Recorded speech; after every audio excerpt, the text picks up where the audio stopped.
ಯಾರಾದರೂ ಒಂದು ಒಳ್ಳೆ ದರದಲ್ಲಿ ಕ್ಯಾಪ್ಟನ್ ಟ್ರ್ಯಾಕ್ಟರ್ ಹಾಗೂ ಒಂದು ಬಿತ್ತುವ ದಿಂಡು ಮತ್ತು ಕೂರ್ಗಿ ಹುಡುಕ್ತಾ ಇದ್ದೀರಾ? ಹಾಗಾದ್ರೆ ವಿಡಿಯೋನ ಸ್ಕಿಪ್ ಮಾಡಿದ ಕೊನೆವರೆಗೆ ನೋಡಿ. ನಮಸ್ಕಾರ ಎಲ್ಲರಿಗೂ, ಮಲ್ಲು ಹತ್ತನಿ ಯುಕೆ ಯೂಟ್ಯೂಬ್ ಹಾಗೂ ಇನ್ಸ್ಟಾಗ್ರಾಮ್ ಪೇಜ್ಗೆ ಸ್ವಾಗತ. ಇವತ್ತಿನ ಈ ಒಂದು ವಿಡಿಯೋದಲ್ಲಿ ಬಿತ್ತುವ ದಿಂಡು ಹಾಗೂ ಒಂದು ಕ್ಯಾಪ್ಟನ್ ಟ್ರ್ಯಾಕ್ಟರ್ ಒಂದು ಕೂರ್ಗಿನ ಮಾರಾಟಕ್ಕಿದೆ ಸ್ನೇಹಿತರೆ. ಇವುಗಳ ಬಗ್ಗೆ ಸಂಪೂರ್ಣವಾದ ಮಾಹಿತಿ ತಿಳಿದುಕೊಳ್ಳೋ ಮುಂಚೆ ಇನ್ನೂ ಯಾರು ನನ್ನ ಯೂಟ್ಯೂಬ್ ಮತ್ತು ಇನ್ಸ್ಟಾಗ್ರಾಮ್ ಪೇಜ್ಗೆ ಫಾಲೋ ಆಗೋ ಸಬ್ಸ್ಕ್ರೈಬ್ ಆಗಿಲ್ಲ, ದಯವಿಟ್ಟು ಫಾಲೋ ಆಗೋ ಸಬ್ಸ್ಕ್ರೈಬ್ ಮಾಡಿಕೊಳ್ಳಿ. ನಿಮ್ಮ ಹತ್ತಿರ ಮತ್ತು ನಿಮ್ಮ ಸ್ನೇಹಿತರ ಹತ್ತಿರ ಯಾವುದಾದರೂ ಸೆಕೆಂಡ್ ಹ್ಯಾಂಡ್ ವೆಹಿಕಲ್ಗಳು ಮಾರಾಟಕ್ಕಿದ್ದರೆ ಈ ಸ್ಕ್ರೀನ್ ಮೇಲೆ ಕಾಣುವ ನನ್ನ ನಂಬರ್ಗೆ ಫೋಟೋ ಮತ್ತು ಡೀಟೇಲ್ಸ್ ಅನ್ನು ಕಳಿಸಿ. ನಾನು ನನ್ನ ಯೂಟ್ಯೂಬ್ ಮತ್ತು ಇನ್ಸ್ಟಾಗ್ರಾಮ್ ಪೇಜ್ನಲ್ಲಿ ಅಪ್ಲೋಡ್ ಮಾಡಿ ಕೊಡ್ತೇನೆ ಸ್ನೇಹಿತರೆ. ಇನ್ನು ಈ ವಾಹನದ ಸಂಪೂರ್ಣವಾದ ಮಾಹಿತಿ ನೋಡೋದಾದ್ರೆ ಇದು 2025 ಮಾಡೆಲ್ ಆಗಿದೆ. ಕೇವಲ 2 ತಿಂಗಳಾಗಿದೆ ಅಂತ ಓನರ್ ಹೇಳ್ತಾ ಇದ್ದಾರೆ ಸ್ನೇಹಿತರೆ. ಈ ಕ್ಯಾಪ್ಟನ್ ಟ್ರ್ಯಾಕ್ಟರ್ ಹಾಗೂ ಒಂದು ಬಿತ್ತುವ ದಿಂಡು ಕೂರ್ಗಿ 2 ತಿಂಗಳಾಗಿದೆ ಅಂತ ಓನರ್ ಹೇಳಿದ್ದಾರೆ. ಈ ಟ್ರ್ಯಾಕ್ಟರ್ ಒಳ್ಳೆಯ ಗುಡ್ ಕಂಡೀಷನ್ ಇದೆ ಸ್ನೇಹಿತರೆ. ಇದು ಹೊಸ ಬಿತ್ತುವ ದಿಂಡು ಆಗಿದೆ ಮತ್ತು ಟ್ರ್ಯಾಕ್ಟರ್ದ ಇಂಜಿನ್ ಆಗಿರ್ಬೋದು, ಗೇರ್ ಬಾಕ್ಸ್ ಆಗಿರ್ಬೋದು ಒಳ್ಳೆಯ ಗುಡ್ ಕಂಡೀಷನ್ ಇದೆ.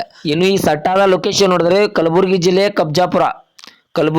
ಕಬ್ಜಾಪುರ ಲೊಕೇಶನ್ಗಾದ್ರೆ ಈ ಸಟ್ಟ ನೋಡೋದಕ್ಕೆ ಸಿಗುತ್ತದೆ ಸ್ನೇಹಿತರೆ. ಇನ್ನು ಇವುಗಳ ಇವಾಗಿನ ಮಾರಾಟದ ಬೆಲೆ ನೋಡಿದ್ರೆ ಕೇವಲ 5,20,000 5,20,000 ಅಂತ ಓನರ್ ಹೇಳ್ತಾ ಇದ್ದಾರೆ. ಇನ್ನೂ ನೆಗೆಸಬಲ್ ಮಾಡಿ ಕೊಡ್ತಾರೆ ಸ್ನೇಹಿತರೆ.